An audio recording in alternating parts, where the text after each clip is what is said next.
Did you know there are different types of fire?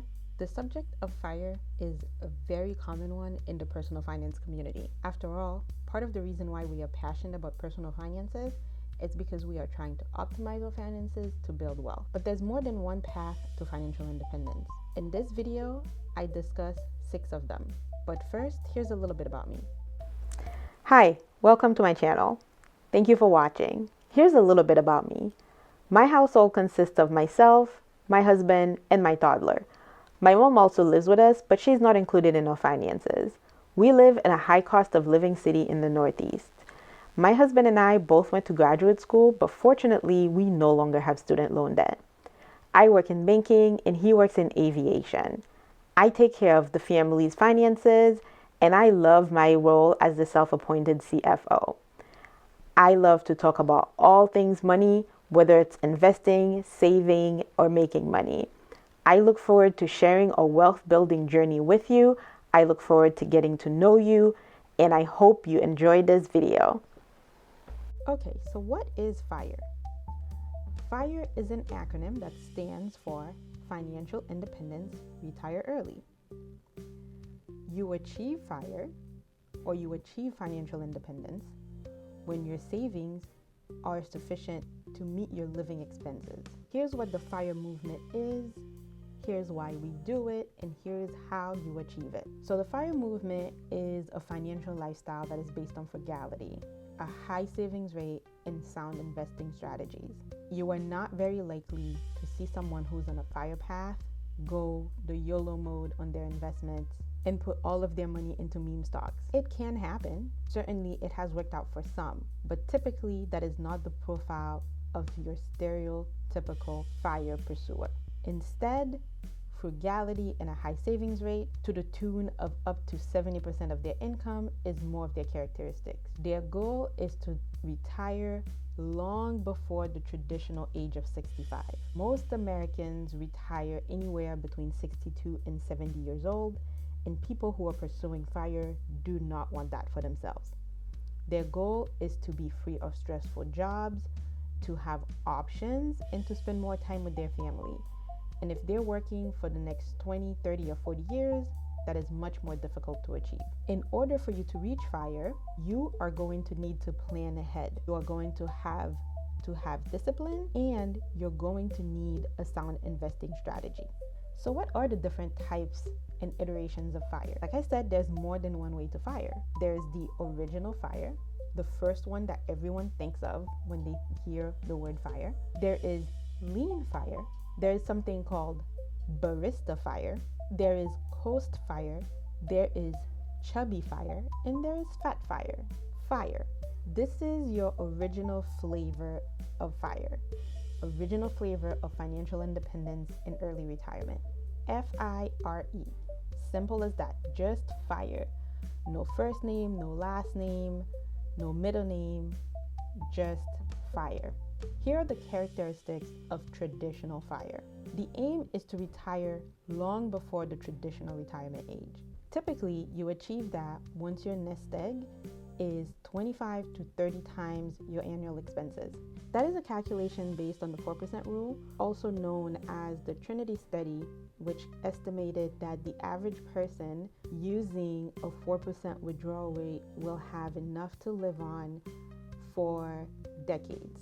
FIRE requires a high savings rate and low spending, and that is actually more important than having a high income. And since you're no longer required to work just to survive, you can pursue activities of your choice, whether or not you want to go back to school, you want to learn an instrument, you want to start doing art, you want to spend more time with your family.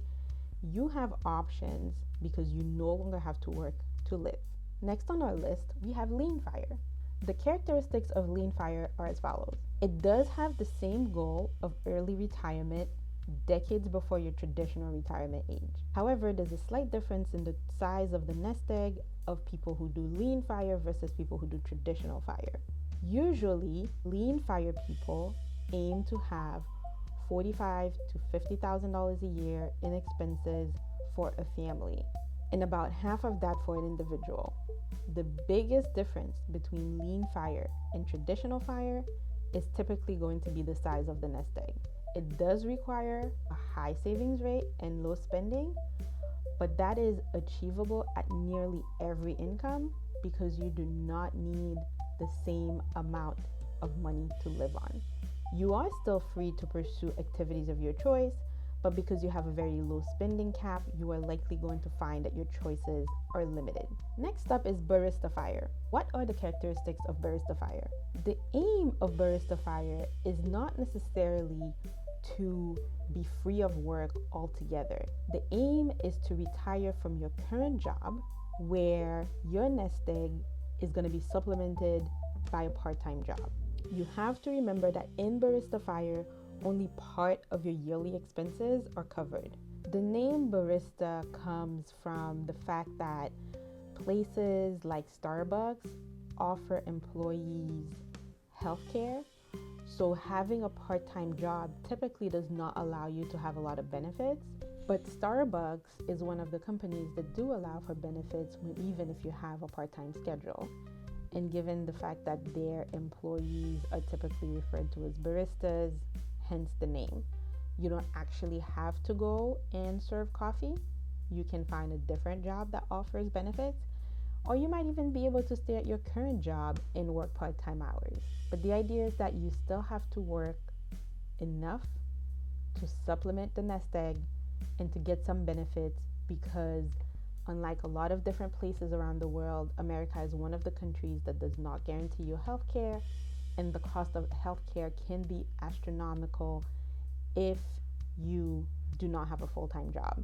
That is one of the benefits of Barista FIRE, that it does allow you access to some benefits, including healthcare, but it also allows you access to the social benefits of working, because a lot of people, they spend so much of their time at work that they socialize with other people at work, and that's where a lot of their social interactions come from.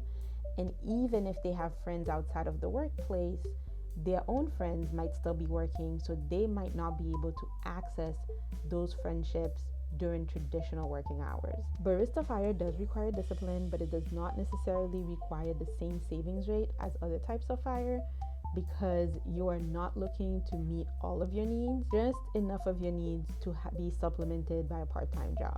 If you are enjoying this video so far, don't forget to hit the like button so the algorithm knows that it's good, and of course subscribe for more content. If you think any of the information that I provide here might be helpful to somebody else, be sure to share it with them. And next we have Coast FIRE. In my opinion, Coast FIRE isn't always FIRE. Let me explain. The aim of Coast FIRE is to have enough money to retire in the future, most likely at a traditional age. The idea is not that you are necessarily retiring today, but you have enough in your nest egg that if you stop contributing today, the power of compound returns are going to work in your favor, and you will never have to put another dime in. You will never have to do additional contributions in order to achieve the retirement that you desire. But your working life does continue, because the goal is for your nest egg to grow, not for you to live off your nest egg today. You have to find a way to meet your needs and pay your bills and put food on the table today.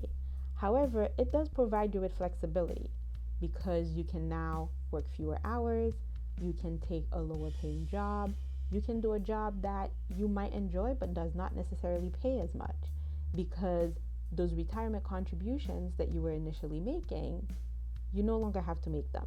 However, because you have to work to meet all of your needs, in my opinion, that is not true early retirement. And honestly, I'm not entirely sure that counts as financial independence either. However, it is a variation, it is not perfect, but just because it's not perfect doesn't mean it shouldn't be included, so I added it to the list. I think Coast FIRE is still important, because if it allows you to relax, it does still have some value. But I want to stress that some of the most important factors in Coast FIRE are not just your low expenses, but also the time that you have until retirement. If you have $90,000 or $100,000 saved at the age of 25, Coast FIRE is a reality for you. If you have $100,000 saved at the age of 50, that is a much more challenging proposal. Time is one of your greatest assets when it comes to coast fire. That's not to say that time doesn't matter in other types of fire. If we're going to be honest, time is key in any kind of investment strategy, because the longer your investing horizon, the better your outcome is going to be. However, you are going to be somewhat hindered in coast fire because the goal is to not make additional contributions. So you are exclusively relying on time rather than time and contributions. And here at number 5, we have Chubby Fire. I jokingly like to refer to Chubby Fire as upper middle class fire. It has all of the same characteristics as fire, where the goal is to leave the workforce early and to have the freedom and the flexibility and to meet all of your expenses with a 4% withdrawal rate. However, you are looking at a nest egg of 2.5 to approximately $5 million. Using the 4% rule that I briefly explained at the beginning of this video, a $2.5 to $5 million nest egg would result in approximately $100,000 to $200,000 a year in expenses. It does require higher than average income, in my opinion, unlike a lot of the other fires that we mentioned previously, and that is going to be combined with your high savings rate. We talked about how this movement is really based on frugality. That may or may not be true for somebody who's trying to achieve Chubby Fire. The reason why I'm saying that is because there's a wide range of incomes in the upper middle class. So if you are on the lower end of the upper middle class, you may have to be a little bit more frugal in order to achieve that portfolio.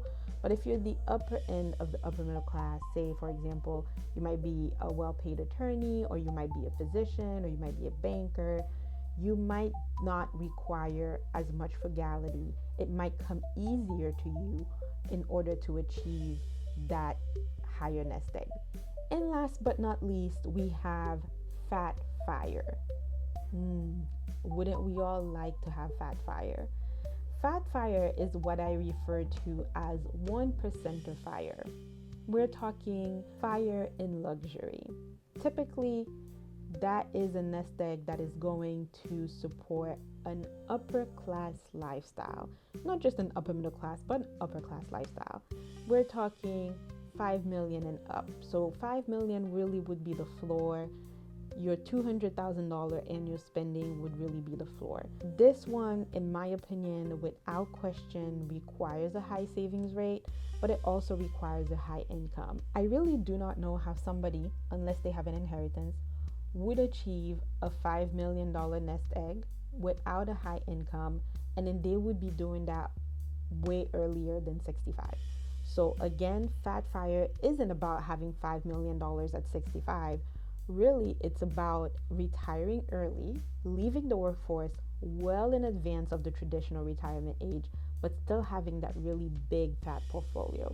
But Fat Fire does have its benefits, and that is also a benefit of Chubby Fire. I didn't mention it before, but I do think that is a benefit of both of these types of fire approaches. The benefits to both Chubby and Fat Fire is that you have a lot more flexibility in difficult times.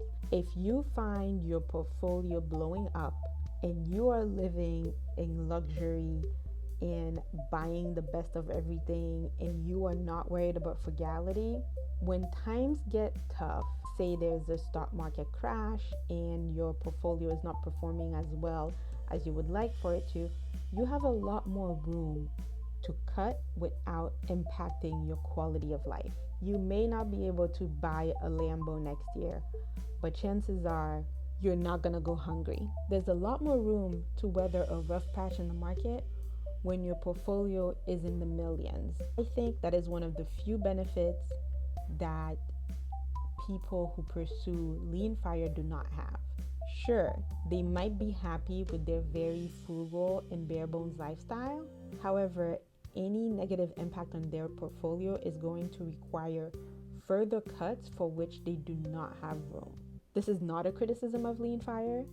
I am simply pointing out that it is easier to tighten a belt that is loose than to tighten a belt that's already tight. Let's hear it. Have you heard of the different types of fire before? Is there anything that I'm missing? Which one of these is right for you? Which one of these types and iterations of fire is more realistic for your specific scenario? And most importantly, which one do you think is the most flawed? Leave me a note in the comment section below. I would like to continue sharing my thoughts on all things money with you. So I would appreciate it if you could help out the channel by liking this video and sharing it with anyone you think might benefit from it. If you want to see more content, be sure to subscribe and hit that notification bell so you can know when new videos come out. I'll see you in the next one.